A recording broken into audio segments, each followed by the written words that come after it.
So you just got your medical card, or maybe you're visiting a legal state with recreational shops for the first time. Either way, I've got 5 shopping tips that'll help you get the best bud or concentrate or whatever you're looking for, because I've done a lot of shopping in medical and recreational dispensaries in Florida and Colorado, and I've also talked to a lot of people who've done shopping in various states, and I put together a list of tips because I feel like most dispensaries kind of treat you the same. You walk in, the bud tender says sativa or indica, and then they just start spitting numbers out at you. And I really don't think that's the best way to get the best stuff. So I put together a list of tips, and the first tip is probably the best tip, but unfortunately you can't use it in every shop. Some of them have different rules, so you just kind of have to go with what they allow you to do. But your nose knows the best strain or the best option for you in the dispensary can be decided by just smelling it. It's not the one with the coolest name. It's not the one with the biggest number. It's not the one with the craziest genetics. It's not any of that.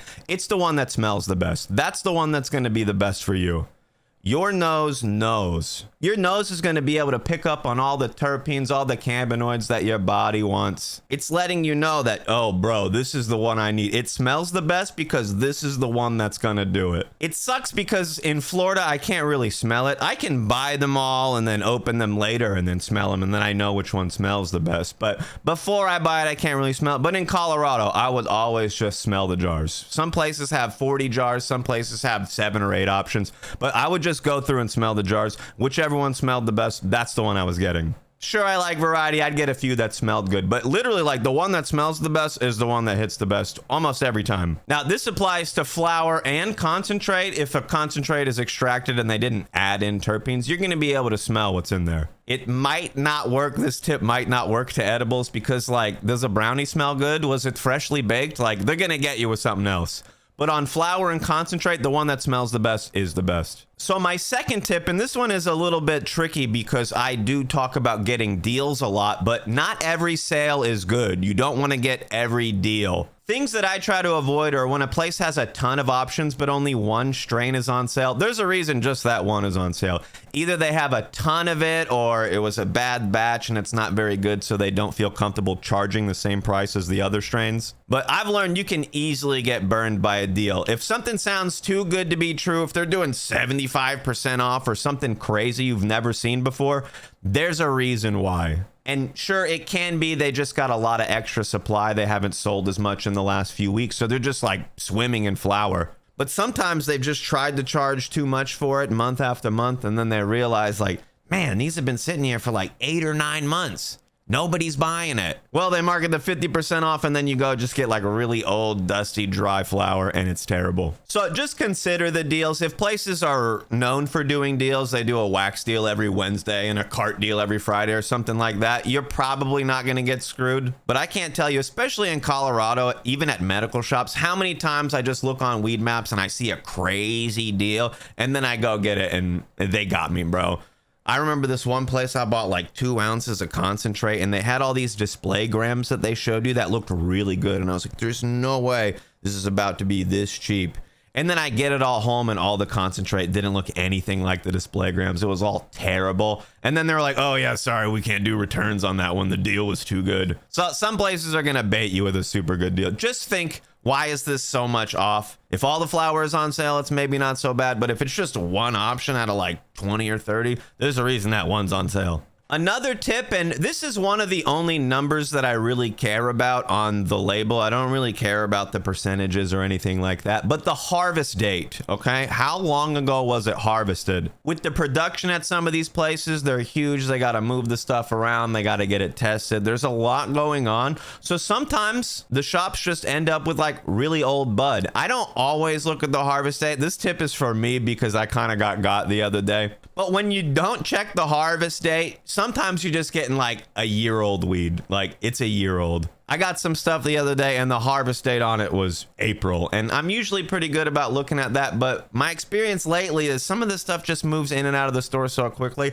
you don't really get the older stuff. But every now and then, just something gets pushed to the back and it doesn't sell day after day. And then they have something from last year, like months and months ago, and you might accidentally get that. Now, it's flour, it's still good, but it might not be as good as the same strain with a more recent harvest date on it. Because in some of these places, it's just sitting in whatever packaging they have, like little plastic containers. So if it's been sitting in there for 8 months, it's probably pretty dry. My next tip, and I talk about this one a lot, but I feel like every time I go into the dispensary, they say, are you a sativa guy or an indica guy? Do you like more sativa or indica? Everything in the dispensary is a hybrid. Like, almost guaranteed, most shops don't have a pure indica or a pure sativa, and it really doesn't even matter.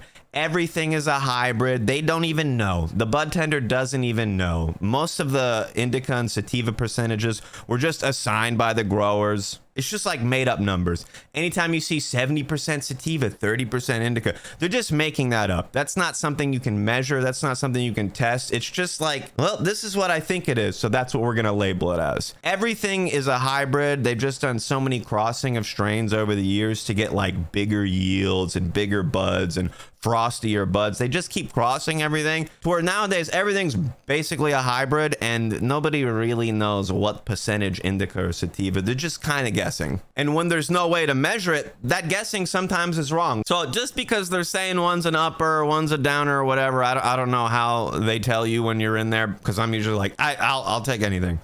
It doesn't matter. But everything's a hybrid. All the hybrids are hybrids. All the sativas are hybrids. All the indicas are hybrids. There's not 2 different kinds of highs. There's not 3 different kinds of highs. It's more complex than that. So don't just follow into the basic marketing trap, but you want the red one or the blue one or the purple one in the middle, because they're all purple. It's different shades of purple. And my last and final tip for picking up at the legal shops is the percentage isn't that important. The THC percentage specifically is like a selling point for some places. Most places have it in their mind that you got to sell the flower with the highest THC percent. You got to sell the carts, the concentrates with the highest percent, because I've been in dispensaries. Most basic shoppers, most people that just go in once a week and spend $50, $100, most of the average shoppers in there, they just go in and they say, I want a sativa and I want the highest percent you got. That's most people shopping, unfortunately. And I feel like it's a never-ending loop, because a lot of the bud tenders will ask you sativa or indica, and they'll start telling you what percents they have, and then they'll go, I think I have a higher one. I think I have a higher one. So just because something has a bigger number on it doesn't necessarily mean it's going to make you higher. Doesn't necessarily mean it's going to be better just because it has the bigger number on it. I've experienced this time and time and time again. The best flower I ever had in my life, 17% THC. It was super fresh from a living organic soil, small batch grow, super fresh. Some of the freshest bud I ever got.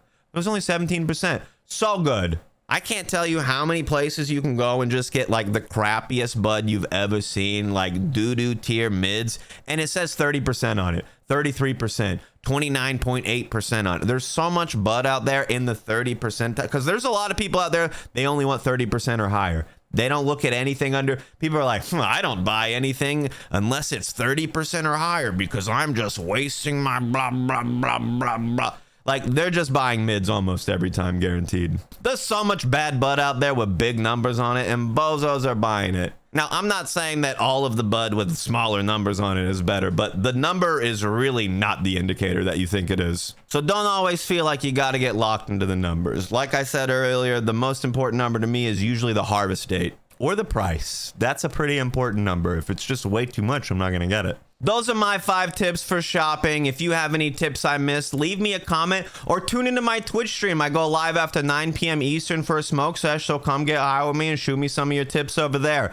And if you didn't hear about why some dispensaries hated me, check out this video right here. I've been to a lot of places, and some of those places groaned when I walked through the door.